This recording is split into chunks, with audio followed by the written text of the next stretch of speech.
Hi friends, ಎಲ್ಲರಿಗೂ ನಮಸ್ಕಾರ. ನಿಮ್ಮ ಜೊತೆ ಖುಷಿ ವಿತ್ ಲೈಫ್. ನಾನಿವತ್ತು ನಿಮ್ಮ ಜೊತೆ ಎರಡು ವಿಷಯಗಳ ಬಗ್ಗೆ ಚರ್ಚೆ ಮಾಡ್ತಾ ಇದ್ದೀನಿ. ಯಾವುದು ಅಂತ ಹೇಳಿದ್ರೆ, ಒಂದು, ಯಾರಿಗೆಲ್ಲ ಹೆಣ್ಮಕ್ಳಿದೆ ಆ ವಿಡಿಯೋ ಅವರು ಈ ವಿಡಿಯೋ ತಪ್ಪದೆ ನೋಡಿ.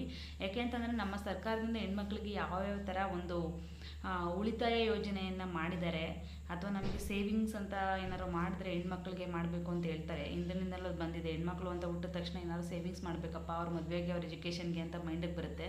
ಸೊ ಹಾಗಾಗಿ ನಮ್ಮ ಸರ್ಕಾರದಿಂದ ಒಂದಷ್ಟು ಏನು ಒಂದು ಉಳಿತಾಯ ಖಾತೆಯನ್ನು ಮಾಡಿಕೊಟ್ಟಿದ್ದಾರೆ. ಖಾತೆ ಮೀನ್ಸ್ ಉಳಿತಾಯಕ್ಕಾಗಿ ಒಂದಷ್ಟು ಯೋಜನೆಗಳನ್ನು ಮಾಡಿದ್ದಾರೆ. ಅದು ಯಾವುದಾದ್ರು ಅಂತ ತಿಳ್ಕೊಳ್ಳೋಣ. ಜೊತೆಗೆ ವಿಧವಾ ವೇತನ ಅಂತ ಏನು ಬರ್ತಿತ್ತು ಅದನ್ನು ಹೆಚ್ಚಿಗೆ ಮಾಡಿದ್ದಾರೆ, ಅಂದರೆ ಏರಿಕೆ ಮಾಡಿದ್ದಾರೆ. ಸೊ ಅದನ್ನು ಕೂಡ, ಅದ್ರ ಬಗ್ಗೆ ಕೂಡ ನಿಮ್ಮ ಜೊತೆ ಚರ್ಚೆಯನ್ನು ಮಾಡ್ತೀನಿ. ಸೊ ಬನ್ನಿ ಈ ವಿಡಿಯೋನ ನೋಡೋಣ, ಓಕೆನಾ. ಸೊ ಫಸ್ಟ್ನೇದಾಗಿ ಹೇಳಬೇಕು ಅಂತಂದರೆ, ಹೆಣ್ಮಕ್ಳು ಹುಟ್ಟಿದ ತಕ್ಷಣ, ಅಂದರೆ ಹುಟ್ಟೋದೊಂದು ವರ್ಷದ ಆದಮೇಲೆ ಸುಕನ್ಯಾ ಸಮೃದ್ಧಿ ಯೋಜನೆ ಅಂತ ಮಾಡ್ತಾರೆ. ಗೊತ್ತಲ್ಲ ನಿಮಗೆ, 10 ವರ್ಷ ತನಕನೂ ಅದನ್ನು ಮಾಡಿಸ್ಬೋದು. 1 ವರ್ಷದಿಂದ 10 ವರ್ಷ ತನಕನೂ ಯೋಜನೆಯನ್ನು ಮಾಡಿಸ್ಬೋದು. ಸುಕನ್ಯಾ ಸಮೃದ್ಧಿ ಯೋಜನೆ ಅಂತ, ಏನಾದರೂ ಸುಕನ್ಯಾ ಸಮೃದ್ಧಿ ಯೋಜನೆ ಅಂತ. ಇದರಲ್ಲಿ ಏನಪ್ಪ ಅಂತಂದರೆ, 250 ರೂಪಾಯಿಯಿಂದ 1.5 ಲಕ್ಷ ತನಕನೂ ಒಂದು ಮಗುಗೆ ಮಂತ್ಲಿ ನಾವು ಇನ್ವೆಸ್ಟ್ ಮಾಡ್ಬೋದು. ಅದ್ರ ಡಬ್ಬಲ್ ಅವ್ರು ಕೊಡ್ತಾರೆ. ಅರ್ಥ ಆಗ್ತಿದೆಯಾ? ಇದನ್ನು ಎಲ್ಲ ವರ್ಗದವರು ಮಾಡ್ಬೋದು. ಎಲ್ಲರಿಗೂ ಅನುಕೂಲ, ಬೆನಿಫಿಟ್ ಸಿಗುತ್ತೆ. ಹೆಣ್ಮಕ್ಳಿಗೆ ಮಾತ್ರ 1 ವರ್ಷದಿಂದ 10 ವರ್ಷದ ಒಳಗಡೆ ಇರುವಂಥ ಮಕ್ಕಳಿಗೆ ಮಂತ್ಲಿ ನಾವು ಅಮೌಂಟ್ನ ಇನ್ವೆಸ್ಟ್ ಮಾಡಿದ್ರೆ ಅವರು ನಮಗೆ ರಿಟರ್ನ್ ಡಬಲ್ ಮಾಡಿ ಕೊಡ್ತಾರೆ. 250 ರೂಪಾಯಿಂದ ಕಟ್ಕೋಬೋದು. ಅದು 1.5 ಲಕ್ಷ ತನಕನೂ ಕಟ್ಕೋಬೋದು. ನಾವು 250ಇಂದ ಸ್ಟಾರ್ಟ್ ಆಗುತ್ತೆ, 1.5 ಲಕ್ಷ ತನಕ ಎಂಡ್ ಆಗುತ್ತೆ. ಅರ್ಥ ಆಗ್ತಿದೆಯಾ? ಯಾವ ಎಲ್ಲ ವರ್ಗದವರು, ಇದಕ್ಕೆ ಕ್ಯಾಸ್ಟ್ ಏನೂ ಇಲ್ಲ, ಎಲ್ಲ ವರ್ಗದವರು ಕೂಡ ಮಾಡ್ಕೋಬೋದು. ಅರ್ಥ ಆಗ್ತಿದೆಯಾ? ಸೊ ಇವಾಗಲೂ ಯಾರೆಲ್ಲ ನಿಮಗೆ 1 ವರ್ಷದಿಂದ 10 ವರ್ಷದ ಒಳಗಡೆ ಹೆಣ್ಮಕ್ಳಿದ್ದಾರೆ, ಅವರು ಖಂಡಿತವಾಗ್ಲೂ ಹೋಗಿ ಮಾಡಿಸಿಲ್ಲ ಅಂತಂದರೆ ಖಂಡಿತವಾಗ್ಲೂ ಮಾಡಿಸಿ, ಇದು ಯೂಸ್ ಆಗುತ್ತೆ. ನಮ್ಮ ಹೆಣ್ಮಕ್ಳಿಗೆ ಎಷ್ಟು ಬೇಗ ಬೆಳೀತಾರೆ ಅಂತಂದರೆ, ಅದು ಈ ಕಡೆ ಬರೋ ಅಷ್ಟರಲ್ಲಿ ಅವ್ರಿಗೆ ದೊಡ್ಡವರಾಗ್ಬಿಟ್ಟಿರ್ತಾರೆ. ಈ ಥರ ಎಲ್ಲ ಆಚಾರಿ ಫಂಕ್ಷನ್ನು ಲೈಕ್ ಆ ಥರ ಎಲ್ಲ ಬಂದುಬಿಟ್ಟಿರುತ್ತೆ. ಸೊ ಹಾಗಾಗಿ ನೀವೇನು ಮಾಡಬೇಕು, ಹೆಣ್ಮಕ್ಳಿಗಂತೂ ಸೇವಿಂಗ್ಸ್ ಮಾಡಲೇಬೇಕು. ಗಂಡು ಮಕ್ಳಿಗೇನು ಮಾಡೋಂಗಿಲ್ಲ ಅಂತಲ್ಲ, ಅದರಲ್ಲಿ ಎಕ್ಸ್ಪೆಷಲಿ ಹೆಣ್ಮಕ್ಳಿಗೆ ಮಾಡಲೇಬೇಕು. ಸೊ ಹಾಗಾಗಿ ನೀವು ಯಾರೆಲ್ಲ ಮಾಡಿಸಿಲ್ಲ ಯೋಜನೆಯನ್ನು ಖಂಡಿತವಾಗ್ಲೂ ಮಾಡಿಸಿ. ಸೊ ಜೊತೆಗೆ ಇನ್ನೊಂದು ಯೋಜನೆ ಬಗ್ಗೆ ನೋಡೋಣ. ಅದೇನಪ್ಪ ಅಂತಂದರೆ, ಇದನ್ನು ಸುಕನ್ಯಾ ಸಮೃದ್ಧಿ ಯೋಜನೆ ಮಾಡಿರೋದು ಇಷ್ಟೇ ಉದ್ದೇಶ. ಏನಪ್ಪ ಅಂದರೆ, 18 ವರ್ಷ ಆದಮೇಲೆ ಮಕ್ಕಳಿಗೆ ಎಜುಕೇಷನ್ಗೂ ಅಥವಾ ಮದುವೆಗೆ ಎರಡಕ್ಕೂ ತೊಂದರೆ ಆಗಬಾರ್ದು ಅನ್ನೋದೊಂದೇ ಉದ್ದೇಶ ಗೌರ್ಮೆಂಟ್ದು, ಓಕೆನಾ. ಸೊ ಬನ್ನಿ ಈಗ ಎರಡನೇ ಯೋಜನೆ ನೋಡೋಣ. ಬಾಲಿಕಾ ಸಮೃದ್ಧಿ ಯೋಜನೆ ಅಂತ. ಬಾಲಿಕಾ ಸಮೃದ್ಧಿ ಯೋಜನೆ ಇದೇನಪ್ಪ ಅಂತಂದರೆ, ಹುಟ್ಟಿದಾಗಲೇ ಮಗುಗೆ 500 ರೂಪಾಯಿ ಪ್ರೋತ್ಸಾಹಧನವನ್ನು ಕೊಡ್ತಾರೆ. ಡೆಲಿವರಿ ಆದ ತಕ್ಷಣ ಹೆಣ್ಮಗು ಆದರೆ 500 ರೂಪಾಯಿನ ಕೊಡ್ತಾರೆ. ಅದ್ರ ಜೊತೆಗೆ ಇನ್ನೊಂದು, ನಮ್ಮ ಅಂಗನವಾಡಿಯಲ್ಲಿ ಒಂದಷ್ಟು ಭತ್ಯೆಗಳನ್ನು ಕೊಡ್ತಾರೆ. ಅದು ಎಲ್ಲ ಮಕ್ಕಳಿಗೂ ಕೊಡ್ತಾರೆ, ನಾನು ಕ್ಯಾಶುವಲಾಗಿ ಹೇಳಿದೆ ಅಷ್ಟೇ. ಜೊತೆಗೆ ಏನಪ್ಪ ಅಂತಂದರೆ, ಹೆಣ್ಣು ಮಕ್ಕಳಿಗೆ ಸ್ಕೂಲಲ್ಲಿ, ಅಂದರೆ ನಾವೇನು ಎಜುಕೇಷನ್ ಕೊಡಿಸ್ತೀವಿ ಅಲ್ಲಿ 300ರಿಂದ 1000 ರೂಪಾಯಿ ಒಳಗಡೆ ಸ್ಕಾಲರ್ಶಿಪ್ ವೇತನ ಅಂತ ಕೂಡ ಸಿಗುತ್ತೆ, ಓಕೆನಾ. ಬಾಲಿಕಾ ಸಮೃದ್ಧಿ ಯೋಜನೆ ಅಂತ, ಅದನ್ನು ಕೂಡ ಮಾಡಿಸ್ಬೋದು. ಸ್ಕಾಲರ್ಶಿಪ್ಪು ಜೊತೆಗೆ ಇದನ್ನು ಬೇರೆ ಕೊಡ್ತಾರೆ. ಅರ್ಥ ಆಗ್ತಿದೆಯಾ? 300 ರೂಪಾಯಿಂದ 1000 ರೂಪಾಯಿ ತನಕನೂ ಈ ಒಂದು ಯೋಜನೆಯಲ್ಲಿ ಕೊಡ್ತಾರೆ. ಮಗುಗೆ 18 ವರ್ಷ ಆಗೋ ತನಕನೂ ಕೊಡ್ತಾರೆ. ಅರ್ಥ ಆಗ್ತಿದೆಯಾ?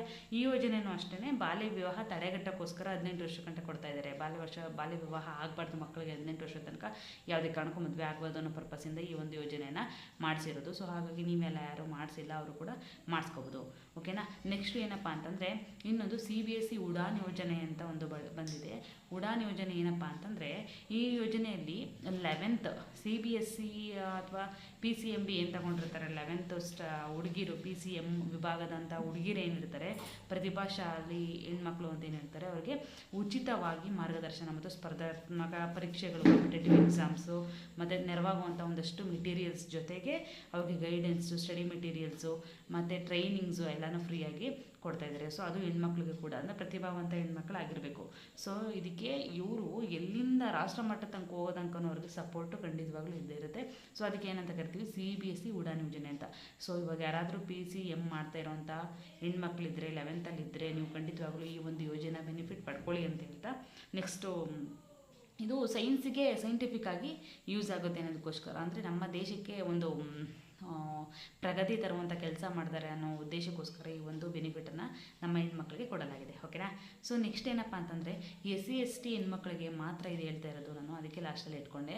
ಇವ್ರುಗಳಿಗೆ ತಿಂಗಳು 3,000 ರೂಪಾಯಿ ಕೊಡ್ತಾರೆ. FD ಥರ ಇಟ್ಟಿರ್ತಾರೆ. ಆದರೆ ಅದನ್ನು ಅವ್ರು ಇವಾಗ ಕೊಡೋಲ್ಲ, ಮಕ್ಕಳಿಗೆ 18 ವರ್ಷ ಆದಮೇಲೆ ಎಜುಕೇಷನ್ಗೆ ಅಥವಾ ಮದುವೆಗೋಸ್ಕರ ಕೊಡ್ತಾರೆ, ಓಕೆನಾ. ಈ ಒಂದು ಬೆನಿಫಿಟ್ ನಿಮ್ಗೆ ಸಿಕ್ಕಿಲ್ಲ ಅಂತಂದರೆ, ಇವಾಗಲೇ SC ST ಯಾರ್ಯಾರಿದ್ದೀರಾ ಅವರು ಹೋಗಿ ಹೆಣ್ಮಕ್ಳಿಗೆ ಈ ಒಂದು ಈ ಬೆನಿಫಿಟನ್ನು ಮಾಡಿಸ್ಕೊಳ್ಳಿ. ಅಂತಂದರೆ ಇದರಲ್ಲಿ ಏನಪ್ಪ ಅಂತಂದರೆ, FD ಬೆನಿಫಿಟ್ಸು 3000 ಇರುತ್ತೆ, ಅದನ್ನು ಒಟ್ಟಿಗೆ ತೊಗೋಬೇಕು. ಈ ಥರ ಒಂದು ಬೆನಿಫಿಟ್ಸ್ ಇರುತ್ತೆ. ಸೊ ಹಾಗಾಗಿ ಇದನ್ನು ಒಂದು ಈ ಎಫ್ ಡಿ ಇದು ಏನಿದೆ ಅದನ್ನು ಕೂಡ ನೀವು ಬೆನಿಫಿಟನ್ನು ಯೂಸ್ ಮಾಡ್ಕೊಳ್ಳಿ ಅಂತ ಹೇಳ್ತಾ, ನೆಕ್ಸ್ಟ್ ಇನ್ನೇನಪ್ಪ ಅಂತಂದರೆ ವಿಧವಾ ಪಿಂಚಣಿ ಅಂತ ಹೇಳಿದೆ. ಹೌದು, ಯಾವುದೇ ಒಂದು ಹೆಣ್ಣಿಗೆ ಗಂಡ ಅಂತ ಒಬ್ಬರು ಆಸರೆ ಇರ್ತಾರೆ. ಮದುವೆಗಿಂತ ಮುಂಚೆ ತಂದೆ ಆಸರೆ ಆಗಿರ್ತಾರೆ. ಮದುವೆ ಆದ ನಂತರ ಅಪ್ಪ ಬಿಟ್ಟು ಅಪ್ಪನ ಮನೆ ಬಿಟ್ಟು ಬಂದ ಮೇಲೆ ಗಂಡನ ಮನೆ ಆಸರೆ ಆಗುತ್ತೆ. ಸೊ ಅಂಥ ಸಂದರ್ಭದಲ್ಲಿ ಹೆಣ್ಮಕ್ಳು ಹೊರಗಡೆ ಎಲ್ಲೂ ಹೋಗ್ತಾ ಇರಲ್ಲ. ಅವ್ರಿಗೂ ಅದೊಂದು ಕೆಲಸ ಇರಲಿ ಬಿಡಲಿ, ಕೆಲಸ ಸೆಕೆಂಡರಿ, ಬಟ್ ಅವ್ರಿಗೆ ಒಂದು ರೆಸ್ಪಾನ್ಸಿಬಿಲಿಟೀಸ್ ಯಾರು ತೊಗೊಳ್ಳೋರು ಇರಲ್ಲ, ಅವ್ರನ್ನ ಪ್ರೊಟೆಕ್ಟ್ ಮಾಡೋರು ಯಾರೂ ಇರಲ್ಲ, ಅವ್ರನ್ನ ಸಾಕುವಂಥವ್ರು ಯಾರೂ ಇರಲ್ಲ. ಹೌದು, ಆಗ ನಮ್ಮ ಪ್ರಧಾನಮಂತ್ರಿ ಆಗಿರ್ಬೋದು, ಕೇಂದ್ರ ಸರ್ಕಾರದಿಂದ ಆಗಿರ್ಬೋದು, ಎಲ್ಲದರಿಂದ ಯೋಚನೆ ಮಾಡಿ ಈ ಥರ ವಿಧವಾ ಪಿಂಚಣಿನ ಕೊಡಬೇಕು ಅಥವಾ ವಿಧವಾ ವೇತನ ಅಂತ ಏನು ಅಂತೀವಿ ಅದನ್ನು ಕೊಡಬೇಕು ಅಂತ ಹೇಳ್ಬಿಟ್ಟು ಡಿಸೈಡ್ ಮಾಡಿ ಕೊಡ್ತಾಯಿದ್ರು. ಎಷ್ಟು ಕೊಡ್ತಾಯಿದ್ರು? 800, 900, 1000 ಲೈಕ್ ಈ ಥರ ಇತ್ತು, ಹೌದಲ್ವಾ? ಸೊ ಅವರು ಎಷ್ಟು ವರ್ಷದಿಂದನೂ 1,000 ತೊಗೊಂಡು ಪಾಪ ಅವ್ರಿಗೆ ಲೈಫ್ ಲೀಡ್ ಮಾಡೋದು ತುಂಬ ಕಷ್ಟ ಅನಿಸುತ್ತೆ. ಸೊ ಅವಾಗ ಏನು ಮಾಡಿದ್ರು ನಮ್ಮ ಸರ್ಕಾರ, ಇಲ್ಲ ಇದನ್ನು ಸ್ವಲ್ಪ ಹೈಕ್ ಮಾಡಬೇಕು ಅಂತ ಹೇಳ್ಬಿಟ್ಟು ಡಿಸೈಡ್ ಮಾಡಿಬಿಟ್ಟು ಏನು ಮಾಡಿದ್ರು, ಹೈಕ್ ಮಾಡಿದ್ದಾರೆ. ಸೊ ಹೌದು, ಈ 2200 ರೂಪಾಯಿಗೆ ಹೈಕ್ ಮಾಡಿದ್ದಾರೆ. 1000 ಏನಿತ್ತು 1800, 600 ಈ ಥರ ಇತ್ತು. ಇವಾಗ 2200 ರೂಪಾಯಿಗೆ ಏರಿಕೆ ಮಾಡಬೇಕು ಅಂತ ಡಿಸೈಡ್ ಮಾಡ್ಕೊಂಡಿದ್ದಾರೆ. ಸೊ ಹಾಗಾಗಿ ಇದರಿಂದ ಒಳ್ಳೆಯದೇ ಆಗುತ್ತಲ್ವ ನಮ್ಮ ಹೆಣ್ಮಕ್ಳಿಗೆ. ಯಾರೆಲ್ಲ ಕಷ್ಟಪಡ್ತಾ ಇದ್ದಾರೆ ನಮ್ಮ ಹೆಣ್ಮಕ್ಳು, ಖಂಡಿತವಾಗ್ಲೂ ಅವ್ರಿಗೆಲ್ಲ ಒಂದು ಒಳ್ಳೆ ಕೆಲಸ ಅಂತ ಇದನ್ನೇ ಕಾಯ್ಕೊಳ್ಳೋದೇನು ಬೇಡ. ಇದರ ಅವಶ್ಯಕತೆ ಇದ್ರೂ ಇದನ್ನು ತಗೊಳ್ಳಿ, ಬಟ್ ಜೊತೆಗೆ ಒಂದು ಒಳ್ಳೆ ಕೆಲಸ ಅಂತ ನೋಡಿಕೊಂಡು ಲೈಕ್ ಅವ್ರ ಲೈಫನ್ನು ಅವರು ಲೀಡ್ ಮಾಡ್ಕೊಳ್ಳೋ ಒಂದು ಶಕ್ತಿ ಕೊಡಲಿ ಅಂತ ಭಗವಂತನಲ್ಲಿ ಕೇಳ್ಕೊತಾ, ಏನಪ್ಪ ಅಂತಂದರೆ 2200ಕ್ಕೆ ಏರಿಕೆ ಆಗಿದೆ ವಿಧವಾ ಪಿಂಚಣಿ ಅಂತ ಹೇಳ್ಬೋದು. ಇದು ಒಂದು ಒಳ್ಳೆಯದೇ ಅಂತ ನನಗನ್ನಿಸುತ್ತೆ. ಯಾಕೆಂತಂದರೆ ಅವ್ರಿಗೆ ಯಾರು ಸಪೋರ್ಟಿವ್ ಆಗಿರೋದಿಲ್ಲ. ಬಟ್ ಇದರಲ್ಲಿ ಏನಪ್ಪ ಟ್ವಿಸ್ಟ್ ಅಂತ ಅಂದರೆ, ಗೌರ್ಮೆಂಟ್ ಆಫೀಸರ್ಸ್ ಆಗೋಂಗಿಲ್ಲ ಇದಕ್ಕೆ. ಗೌರ್ಮೆಂಟ್ ಆಫೀಸರ್ಸ್ ಏನಾದ್ರು ಆಗಿದ್ದರೆ ಅಥವಾ ಗಂಡಂದೇನಾದ್ರು ಪೆನ್ಷನ್ ಬರ್ತಿದ್ರೆ ಅವ್ರಿಗೆ ಯಾವುದೇ ಕಾರಣಕ್ಕೂ ವಿಧವಾ ವೇತನ ಬರಲ್ಲ. ಗಂಡ ಸತ್ತೋಗಿರ್ತಾರೆ, ಅವ್ರಿಗೆ ಗೌರ್ಮೆಂಟ್ ಎಂಪ್ಲಾಯ್ ಆಗಿರ್ತಾರೆ ಗಂಡ, ಅವ್ರ ಪಿಂಚಣಿ ಏನಿದೆ ಅವ್ರಿಗೆ ಇವ್ರಿಗೆ ಬರ್ತಾ ಇರುತ್ತೆ. ಸೊ ಹಂಗಾದರೆ ವಿಧವಾ ವೇತನ ಏನು ಬರೋದಿಲ್ಲ. ಏನೂ ಇಲ್ದಿರ ಅವ್ರಿಗೆ ಇವನ್ ತುಂಬ ಪ್ರಾಬ್ಲಮ್ಸ್ ಇದೆ, ಗೊತ್ತಾಗುತ್ತಲ್ವ ಕಷ್ಟ ಇರುತ್ತೆ ಅಂತ ಗ್ರಾಮ ಪಂಚಾಯತಿ ಅವ್ರಿಗೆಲ್ಲ ಗೊತ್ತಾಗ್ಬಿಡುತ್ತೆ. ಸೊ ಅಂಥವ್ರಿಗೆ ಈ ಒಂದು ವಿಧವಾ ವೇತನ ಹೆಚ್ಚಿಗೆ ಮಾಡಿರೋದು ತುಂಬ ಸಪೋರ್ಟಿವ್ ಅಂತಲೇ ಹೇಳ್ಬೋದು. ಸೊ ಹಾಗಾಗಿ ಯಾರೆಲ್ಲ ಈ ಥರ ಇದ್ದೀರಾ, ಮಾಡಿಸ್ಕೊಂಡಿಲ್ಲ, ಅವ್ರಿಗೆ ಶೈ ಫೀಲ್ ಆಗ್ಬೋದು. ಲೈಕ್ ಈ ಥರ ಹೋಗಿ ವಿಡೋ ಆಗಿದ್ದೀವಿ, ಈ ಥರ ಪಿಂಚಣಿ ಬೇಕು, ಪೆನ್ಷನ್ ಬೇಕು ಅಂತ ಕೇಳೋಕ್ಕೆ ಎಷ್ಟೊಂದು ಜನ ನಾಚ್ಕೊಂಡಿರ್ತಾರೆ. ಬಿಕಾಸ್ ಚಿಕ್ಕ ವಯಸ್ಸಿಗೆಲ್ಲ ಗಂಡ ತೀರೋಗ್ಬಿಟ್ಟಿರ್ತಾರೆ. ಲೈಕ್ 28, 30 ಗಂಡ ತೀರೋದ್ರಂಥ ಸಿಚುವೇಶನ್ ತುಂಬ ನೋಡಿದ್ದೀವಿ. ಅವರೆಲ್ಲ ಶೈ ಫೀಲ್ ಮಾಡಿಕೊಂಡು ಯಾವುದೇ ಥರ ಬೆನಿಫಿಟ್ಸನ್ನು ಪಡ್ಕೊಂಡಿರಲ್ಲ. ಯಾರನ್ನ ಕೇಳೋದು ಅಂತೆಲ್ಲ ಯೋಚನೆ ಮಾಡ್ತಾ ಇರ್ತೀರ. ಸೊ ಹಾಗಾಗಿ ಆಮೇಲೆ ಇನ್ನೊಂದು ಇರುತ್ತೆ ಮನಸ್ಸಲ್ಲಿ, 600 ರೂಪಾಯಿಗೆಲ್ಲ ಏನು ಕೈ ಚಾಚೋದು, ಅವ್ರ ಹತ್ರ ಪೆನ್ಷನ್ ಮಾಡಿಸೋದು ಅಂತ. ಬಟ್ ಇವಾಗ 2200 ರೂಪಾಯಿ ಆಗಿದೆ. ಗೃಹಲಕ್ಷ್ಮಿ 2000 ಜೊತೆಗೆ ಇದು 2200, ಟೋಟಲ್ 4200 ನಿಮ್ಮ ಲೈಫನ್ನೇ ಕಳ್ಕೊಬೋದು. ಮೀನ್ಸ್ ಲೈಫನ್ನೇ ಲೀಡ್ ಮಾಡ್ಬೋದು ಅಂತ ನನ್ನ ಅನಿಸಿಕೆ. ಈ ಒಂದು ಪ್ರೆಸೆಂಟ್ ಟೈಮಲ್ಲಿ ಅಟ್ಲೀಸ್ಟ್ ಲೈಫ್ ಲಾಂಗ್ ಇಲ್ಲದೆ ಇದ್ರೂ ಪ್ರೆಸೆಂಟ್ ಒಂದು 5 ಇಯರ್ ಲೈಕ್ 3 ಇಯರ್ ಟೈಮ್ ಏನಿದೆ ಟರ್ಮ್, ಅದರೊಳಗಡೆ ಏನಾದರೂ ಲೈಫ್ ಲೀಡ್ ಮಾಡ್ಕೋಬೋದು ಅಂತ ಹೇಳ್ತಾ ಇದ್ದೀನಿ. ಸೊ ಹಾಗಾಗಿ ಯಾರಾದರೂ ಇದ್ದರೆ ಈ ಥರದವರು ಖಂಡಿತವಾಗಿ ಹೋಗಿ ಪೆನ್ಷನ್ನ ಮಾಡಿಸ್ಕೊಳ್ಳಿ, ಬೆನಿಫಿಟನ್ನು ಪಡ್ಕೊಳ್ಳಿ. ಸರ್ಕಾರದಿಂದ ಕೊಡ್ತಾ ಇರೋದು ಯಾಕೆ ನೀವು ಬಿಡಬೇಕಲ್ವ? ಶೈ ಫೀಲ್ ಅನ್ನೋದು ಇದೇ ಇರುತ್ತೆ. ಬಟ್ ನಮಗೆ ಯಾರು ಕೊಡ್ತಾರೆ ಅಲ್ವಾ, ಯಾರು ಕೊಡೋಲ್ಲ ನಮಗೆ. ಸೊ ಹಾಗಾಗಿ ಯಾರೆಲ್ಲ ಪೆನ್ಷನ್ ಮಾಡಿಸ್ಕೊಂಡಿಲ್ಲ, ವಿಧವಾ ವೇತನ ಯಾರಿಗೆ ಮಾಡಿಸ್ಕೊಂಡಿಲ್ಲ ಅವ್ರು ಖಂಡಿತವಾಗ್ಲೂ ಮಾಡಿಸ್ಕೊಳ್ಳಿ ಅಂತ ಹೇಳ್ತಾ ಈ ವಿಡಿಯೋದಲ್ಲಿ ನಾನು ಕೇಳ್ಕೊಳ್ತಾ ಇದ್ದೀನಿ. ಜೊತೆಗೆ ನಿಮ್ಗೆ ಗೊತ್ತಲ್ವಾ ಅದನ್ನೆಲ್ಲಿ ಮಾಡಿಸ್ಬೇಕು ಅಂತಂದರೆ, ನಿಮ್ಮ ಸೈಬರ್ ಸೆಂಟ್ರಲ್ಲಿ ಹೋದರೆ ಅಪ್ಲೈ ಮಾಡಿಕೊಡ್ತಾರೆ. ಲೈಕ್ ಅದರ ಒಂದೆರಡು ಸೈನ್ ಬೇಕಾಗುತ್ತೆ, ಲೈಕ್ ಗ್ರಾಮ ಪಂಚಾಯತಿ ಅಲ್ಲೆಲ್ಲ. ಸೊ ಅದನ್ನ ಸೈನ್ ತೆಗೆದುಕೊಟ್ರೆ ನಿಮಗೆ ಬರುತ್ತೆ ಈ ಅಮೌಂಟು ಅಂತ ಹೇಳ್ತಾ, ಇನ್ನೇನಪ್ಪ ಅಂತಂದರೆ ನಾನು ಹೆಣ್ಮಕ್ಳ ಬಗ್ಗೆ ಹೇಳಿದೆ ಅಲ್ವಾ, ಈ ಬೆನಿಫಿಟ್ಸನ್ನು ಖಂಡಿತವಾಗ್ಲೂ ಮಾಡಿಸ್ಕೊಳ್ಳಿ. ಬಿಕಾಸ್ ಇವಾಗಿನ ಸಿಚುವೇಷನಲ್ಲಿ ದುಡ್ಡಂತೂ ಇಡೋಕ್ಕಾಗ್ತಾಯಿಲ್ಲ. ಯಾಕೆಂತಂದರೆ ನಾವಲ್ಲಿ ದುಡ್ದಿದ್ದು ಅಲ್ಲಿಗೆ ಹೋಗ್ತಾ ಇದೆ.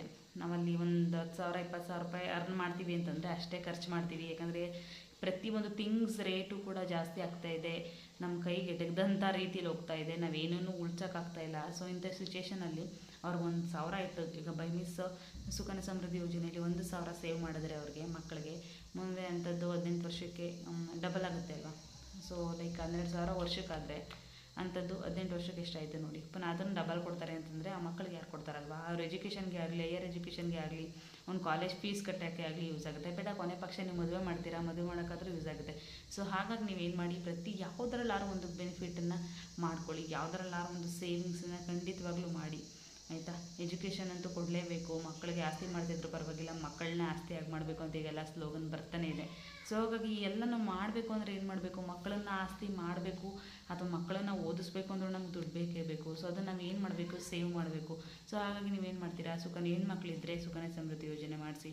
ಮತ್ತು ಬಾಲಿಕಾ ಸಮೃದ್ಧಿ ಯೋಜನೆಯೂ ಕೂಡ ಮಾಡಿಸಿ. ಸ್ಕೂಲಲ್ಲಿ ಸ್ಕಾಲರ್ಶಿಪ್ 800 ರೂಪಾಯಿ ಯಾವ ಮೂಲೆ ಲೈಕ್ ಬೇಡ ನಮಗೆ ಅಂತಲೂ ಅಂದ್ಕೋಬೋದು, ಬಟ್ ಇಲ್ಲ ಮಾಡಿಸಿ. ಒಂದೊಂದು ರೂಪಾಯಿನೂ ದುಡ್ಡು ತುಂಬ ಬೆಲೆ ಇದೆ. ಸೊ ಹಾಗಾಗಿ ಈ ಒಂದು ಬೆನಿಫಿಟನ್ನು ಪಡ್ಕೊಳ್ಳಿ. ಮತ್ತು SC/ST ಅವರು 3000 FD ಮಾಡ್ತಾರೆ, ಅದನ್ನು ಕೂಡ ನೀವು ಬೆನಿಫಿಟ್ ಪಡ್ಕೊಂಡಿದ್ದೀರಾ ಅಂತ ಅನ್ಕೊತೀನಿ. ಗೊತ್ತಿಲ್ಲ ಅಂತಂದರೆ ಹೋಗಿ ನಿಮ್ಮ ಪಕ್ಕದಲ್ಲಿರುವಂಥ ಪಂಚಾಯತ್ ಅಥವಾ ಲೈಕ್ ಪೋಸ್ಟ್ ಆಫೀಸ್ ಈ ಥರ ಅಲ್ಲಿ ಮಾಡಿಸ್ಬೋದು. ಈ ಸುಕನ್ಯಾ ಸಮೃದ್ಧಿ ಯೋಜನೆಯೂ ಅಷ್ಟೇ ಪೋಸ್ಟ್ ಆಫೀಸಲ್ಲೂ ಮಾಡಿಸ್ಬೋದು ಅಥವಾ ಒಂದು ಸಮಕಾಲೀನ ಬ್ಯಾಂಕ್ಗಳಲ್ಲೂ ಮಾಡಿಸ್ಬೋದು. ಸೊ ಹಾಗಾಗಿ ನೋಡಿ ನಿಮಗೆ ಅನುಕೂಲ ಎಲ್ಲಾಗುತ್ತೆ ಆ ಒಂದು ಪ್ಲೇಸಲ್ಲಿ ಈ ಒಂದು ಬೆನಿಫಿಟ್ಸನ್ನು ನೀವು ಖಂಡಿತವಾಗ್ಲೂ ಪಡ್ಕೊಳ್ಳಿ ಅಂತ ಹೇಳಿ ಈ ವಿಡಿಯೋನ ನಾನು ಇಲ್ಲಿಗೆ ಸ್ಟಾಪ್ ಮಾಡ್ತೀನಿ. ಇನ್ನೊಂದು ವಿಡಿಯೋದಲ್ಲಿ ಮತ್ತೆ ಸಿಗೋಣ. ಬಾಯ್ ಅಂತ ಹೇಳ್ತಾ ಈ ವಿಡಿಯೋ ಮುಗಿಸ್ತೀನಿ. ಬಾಯ್. ಮತ್ತು ಈ ವಿಡಿಯೋ ಇಷ್ಟ ಆದರೆ ಲೈಕ್ ಮಾಡಿ, ಶೇರ್ ಮಾಡಿ, ಕಮೆಂಟ್ ಮಾಡಿ. ಮತ್ತು ಸಬ್ಸ್ಕ್ರೈಬ್ ಮಾಡದೆ ನೋಡ್ತಾ ಇರೋರು ಖಂಡಿತವಾಗಿ ಸಬ್ಸ್ಕ್ರೈಬ್ ಮಾಡ್ಕೊಳ್ಳಿ. ಜೊತೆಗೆ ಪಕ್ಕದಲ್ಲಿರುವಂಥ ಬೆಲ್ ಐಕನ್ ಪ್ರೆಸ್ ಮಾಡಿದ್ರೆ ನನ್ನ ಎಲ್ಲ ವೀಡಿಯೋಸ್ ನೋಟಿಫಿಕೇಷನ್ ನಿಮಗೆ ಬರುತ್ತೆ. ಓಕೆನಾ. ಸೊ ವಿಡಿಯೋ ಇಷ್ಟ ಆಯಿತು ಅಂತ ಅನ್ಕೊತೀನಿ. ಇಷ್ಟ ಆದರೆ ಲೈಕ್ ಮಾಡಿ, ಶೇರ್ ಮಾಡಿ ಮತ್ತು ಕಮೆಂಟ್ ಮಾಡಿ ಮರಿಬೇಡಿ. ಓಕೆನಾ. ಪದೇ ಹೇಳ್ತೀನಿ ಅಂತ ಬೇಜಾರು ಮಾಡ್ಕೊಬೇಡಿ. ಸಬ್ಸ್ಕ್ರೈಬ್ ಮಾಡ್ಕೊಂಡು ವಿಡಿಯೋನ ನೋಡಿ, ಸರಿನಾ. ಡ್ರ್ಯಾಗ್ ಮಾಡ್ತಾಯಿಲ್ಲ ನಾನು ವಿಡಿಯೋನ ಇಲ್ಲಿಗೆ ಸ್ಟಾಪ್ ಮಾಡ್ತೀನಿ. ಬಾಯ್.